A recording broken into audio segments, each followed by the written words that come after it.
Todos los colaboradores que hemos conseguido este año, como siempre lo patrocina la CAI y el Ayuntamiento de Zaragoza, pero tenemos 19 colaboradores, que ahí es nada este año, pues para todas las actividades paralelas que hemos incluido, que son unas sesiones en la FNAC de mujeres realizadoras y escritoras, 3 miércoles en noviembre, luego 2 exposiciones, una en la Sala Spectrum y otra en la Galería Antonia Pujol, y luego también una serie de talleres, uno en el Laboratorio Audiovisual del Centro de Historias y otro en Zaragoza Activa, en la antigua azucarera.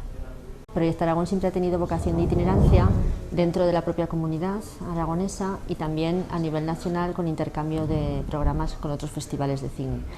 Y todos los años hemos colaborado con el Festival de Cine de Huesca, al que le hacemos la selección de cine aragonés para el Festival de Cine de Huesca. Entonces, el Festival de Cine ahora tiene un convenio con la ECI, la Agencia de Cooperación Internacional, para llevar el palmarés de Huesca por festivales iberoamericanos. Y en ese palmarés hemos incluido esa sección de cine aragonés que hay en Huesca que hace Proyecto Aragón. Es una muestra que abarca todas las producciones que se han hecho a lo largo del año en materia de cine y vídeo, incluso televisión a veces, y es siempre de autor, ¿no? Es lo más creativo, digamos, y también con un baremo de calidad media alta. Los premios de los festivales de la comunidad y también obras que no van a festivales, que no tienen su cabida en ningún circuito televisivo y que, bueno, que son como pequeñas joyas de animación, videoclips o cositas de cine más experimental que nunca se ven en ningún sitio y que nosotros, bueno, pues siempre procuramos recogerlas. Todos los autores a lo largo del año me van mandando sus obras, me van escribiendo, me las mandan por internet si están fuera o me las mandan por correo postal. Entonces yo todo el año ya lo voy viendo, voy a los festivales y lo selecciono. Y claro, cada año intento que además dar cabida no solo a lo que es la proyección en sala, sino también a hacer alguna videoinstalación, como este año hacemos en la Galería Antonia Pujol, pues eso, que el audiovisual esté en un espacio y un tiempo diferentes a una pantalla monocanal. La evolución es que, bueno, pues el ciclo se ha sentado perfectamente, que todo el mundo que hace cine aquí lo conoce y además, de alguna manera, no solo quieren mostrar sus obras en Proyecto Aragón, sino que hay gente que las quiere estrenar con nosotros.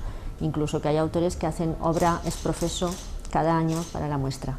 Para ellos es un aliciente tener una meta a la que llegar, digamos, y una fecha en la que exhibir. Le queríamos hacer un guiño, era un pequeño homenaje, que no era un homenaje oficial, que ya se los harán, me imagino, sino que era pues un guiño cariñoso.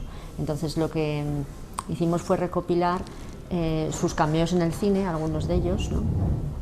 Sus aportaciones en algún momento en La Mandrágora o alguna entrevista en Radio 3 que le había hecho Lara López, la presentadora de La Mandrágora.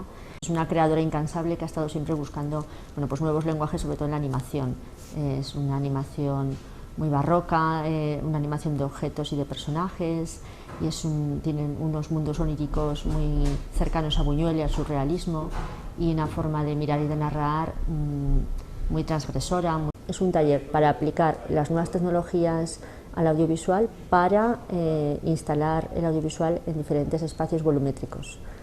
Yo pienso que en Aragón siempre ha habido mucho talento para hacer cine y para crear, que es una tierra muy fértil en creadores. Entonces, la ha habido y lo sigue habiendo, pero el problema es que mucha gente tiene que irse fuera a estudiar o a conseguir un trabajo más estable si quiere dedicarse al mundo del cine y de la televisión, del audiovisual. Ese es el hándicap que tenemos, pero en cuanto a creatividad siempre la ha habido y la sigue habiendo. Yo creo que lo que más se hace en Aragón son documentales, hay muchísimo documentalista, sobre todo mucho documentalista oscense, y también se hace mucho vídeo musical, muchos videoclips. Digamos que en proporción hay mucho más documental y videoclip que ficción, por ejemplo.